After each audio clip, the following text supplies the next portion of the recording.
course. But what bothers me even more about all of this is that all of this stuff exists from day one. If you start looking at all of the news reporting after day one, the official story starts to find its way into our consciousness. They start telling us the conspiracy theory. The conspiracy theorists in the government start telling us their wild-eyed conspiracies. Exactly. And so we all go away from what we felt in our gut initially. Charlie Sheen, stay right there. We've got a break. We'll be right back. Folks, strap yourselves in. All right, folks, do strap yourselves in because we are going to break. Stay with us. We'll come back and read in full 20 Minutes with the President by Charlie Sheen. Looking at 20 Minutes with the President, I realize it's 16 pages. I'm going to read some key areas of it. And I'm going to go ahead specifically for the listeners, and I'm going to open the phones up at 1-800-259-9231, 1-800-259-9231. I want to ask you, are you going to stand with 9/11 Truth, with Charlie Sheen, with myself, who boldly is going public, asking the president to have a meeting with him? And Charlie wrote up a mock interview to publish the facts and the information of what he wants to discuss and to put into the interview 2 folders he gives the president that have all the evidence. That's the way we get the public to actually read it when they ignored the regular document pages. And then Charlie explains, this meeting hasn't happened yet, but I would like it to. And he's officially asking Obama to meet with him when he's out on the trail, or Charlie will fly to meet with him. Or when the president's out doing things, you know. And by the way, Sheen's hung out with Clinton, hung out with Gore, been on plane trips with him, you know, way back in the day. His dad knows all these people. Later in the week, I might we might talk a little bit about Martin Sheen and if he's anywhere involved in all of this. But the point is that this is not an impossible meeting. But regardless, it's about a national debate about, are we going to let 6 of the 10 members of the commission come out and say the whole investigation of 9/11 is a fraud, and then ignore that? You know, that's the big question here. And so Charlie put it in this format about meeting with the president to put out his information to then say, I want to meet with the president. That's the whole point of this.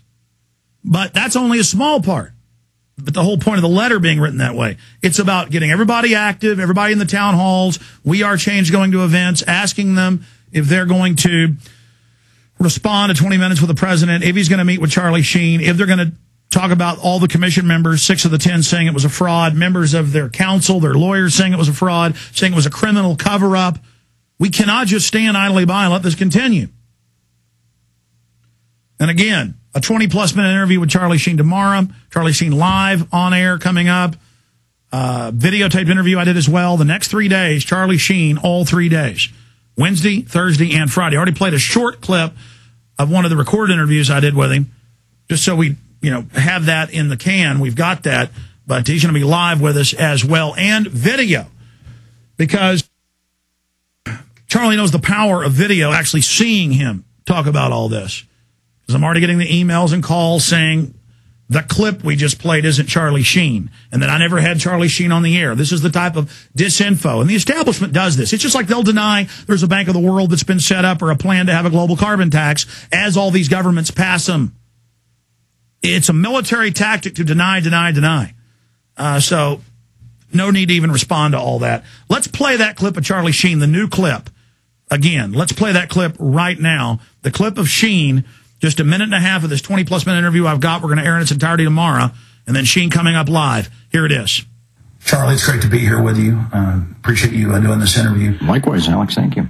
Why, after 3 years of silence concerning 9/11, are you now speaking up? And why have you written this public letter that you've now published? Well, Alex, I wrote this letter for 2 reasons. Firstly, I wanted to create a public document specifically rooted in fact. If anybody dares question that, I would encourage those people to scrutinize it, to research it. The truth is unchanging, Alex, as we both know. The only aspect of this piece that had to be manufactured were the president's words. Everything else will withstand the critical assault I'm more than prepared to endure. And secondly, this is our first new president since 9/11, and consequently his first 9/11 anniversary in office. Enough stonewalling, enough media manipulation, enough media mantra speak. The families deserve better, Alex. America deserves better. I mean, come on. Come on, people. The 9/11 Commission report is a blatant work of manipulation, secrecy, and fiction. Come on, the time is now. Demand the truth. I personally cannot stand idly by any longer and pretend like a new investigation is just going to fall out of the heavens right into our Congress. We have to take action. We have to stand as one. We must insist that our new president deliver on his promises. All right, ladies and gentlemen, we're going to go to break. And you know what? I'll go ahead and take some phone calls, and I'll read some passages, because I was thinking about reading the whole thing, and maybe I will the last 30 minutes, but because it takes about 25 minutes to read it if you don't read super fast. It's really like 25 minutes with the president. We wanted to add so much documentation in here. But that is all coming up, ladies and gentlemen, and a bunch of financial news. Stay with us.